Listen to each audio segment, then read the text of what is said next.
नमस्कार दोस्तों, study material में आपका हार्दिक स्वागत है। I hope you all are doing well. आज हम डिस्कस करेंगे रीजनिंग के एक बेहद इंपॉर्टेंट चैप्टर को, जिसका नाम है सिटिंग अरेंजमेंट, बैठक व्यवस्था। बहुत ही इंपॉर्टेंट चैप्टर है ये, हर एक एग्जाम में पूछा जाता है, चाहे वो बैंकिंग का हो, चाहे फिर एसएससी का हो, या रेलवे का, या फिर स्टेट लेवल एग्ज़ाम हो। इसका वेटेज आजकल एग्ज़ाम में काफ़ी ज़्यादा बढ़ गया है। और बैंकिंग की अगर मैं बात करूँ तो पूरा का पूरा बैंकिंग का रीजनिंग, सेटिंग अरेंजमेंट और पजल पर ही आधारित रहता है।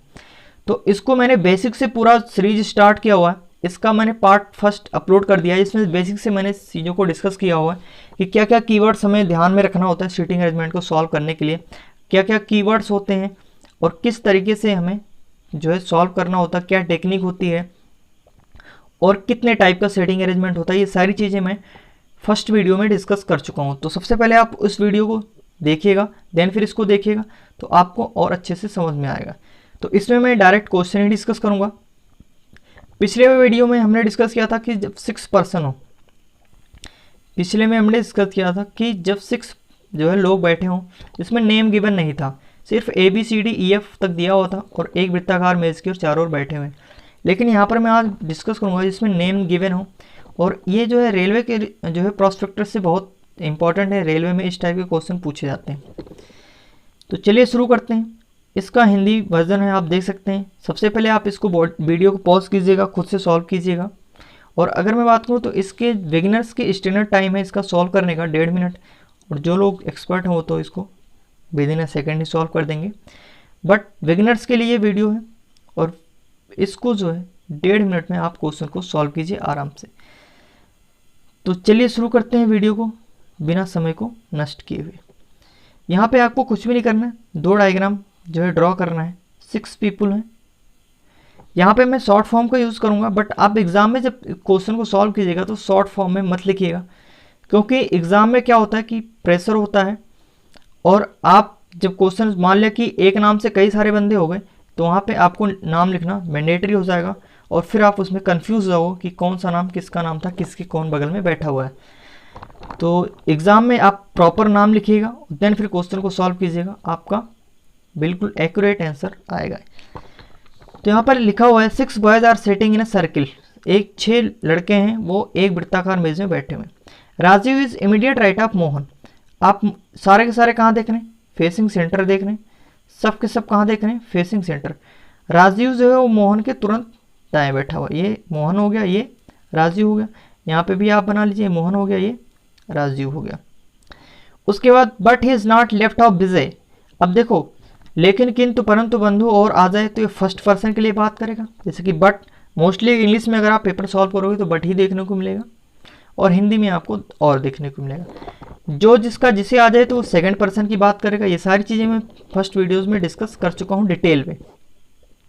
तो इसका मतलब ये किसके बारे में बात कर रहा है? राजीव के बारे में बात कर रहा है कि राजीव मोहन के तुरंत तो दाएं बैठा हुआ है, लेकिन विजय के तुरंत बाएं नहीं है।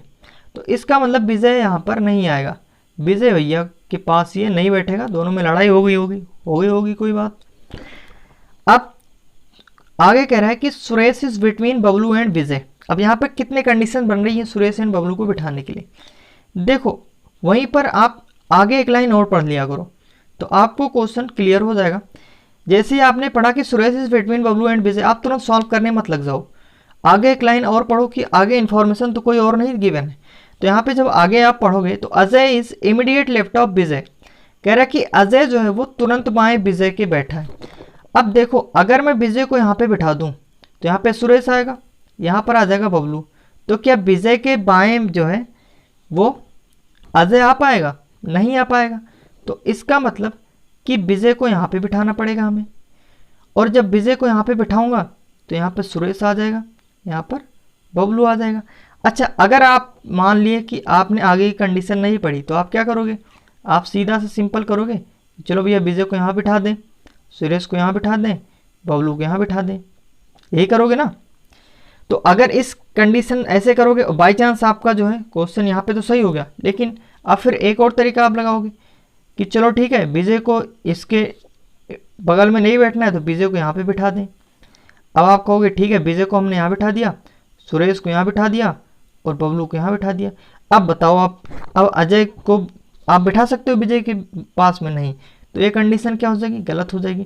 तो यहाँ पे आपको क्या करना है कि सिर्फ और सिर्फ यही सारी चीज़ें, एक लाइन और कोई भी क्वेश्चन हो उसको सॉल्व करने से पहले एक लाइन उससे आगे और पढ़ लिया करो, तो आपको क्लियर हो जाएगा कि चीज़ें क्या हैं।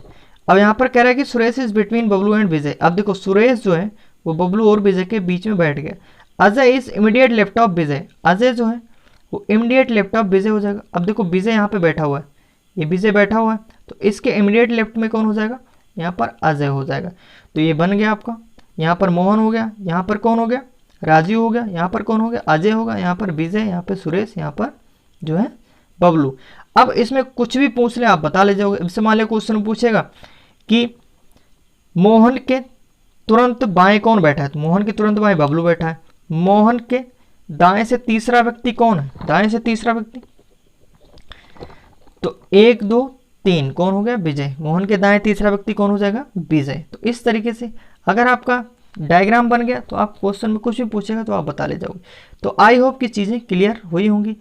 अगर क्लियर हो रही तो प्लीज़ थम्स अप कीजिएगा और ज़्यादा से ज़्यादा इस वीडियो को शेयर कीजिएगा, ताकि जो लोग बिगिनर हैं, जिनको सेटिंग अरेंजमेंट का ऐसा नहीं पता है, वो चीज़ों को बेहद ही बारीकी से सीख पाएँ।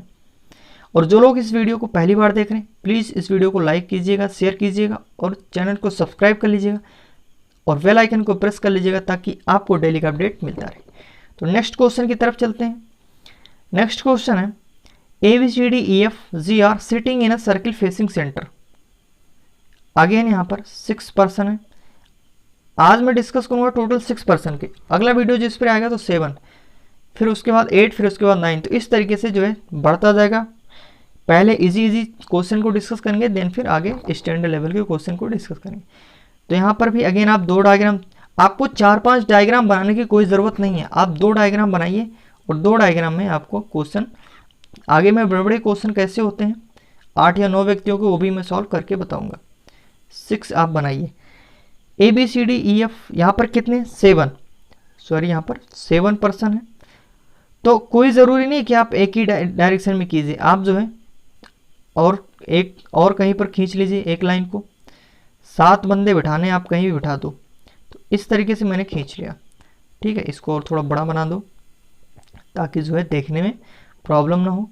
तो इस तरीके से हमने जो है यहाँ पे कर दिया। अब देखो क्वेश्चन पढ़ो।